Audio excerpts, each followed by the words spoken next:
It took just over 11 hours for 12 ordinary New Yorkers to come back with a verdict in a first-of-its-kind trial in the United States where a former president faced dozens of charges linked to falsifying business documents to cover up a hush money scandal that the prosecutors had alleged was used to influence the 2016 election.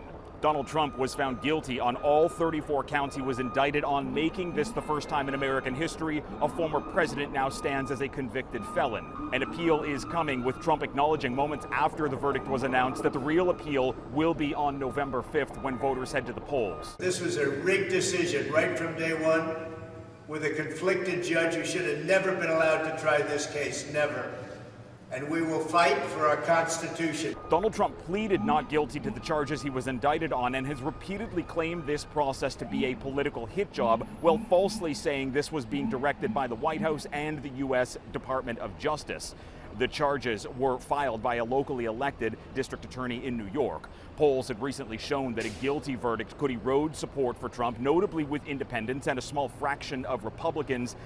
That could leave Trump critically short in an election race where he's neck and neck with Joe Biden.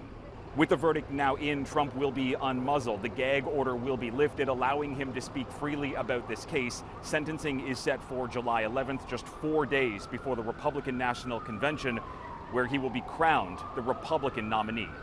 Reggie Cecchini, Global News, New York.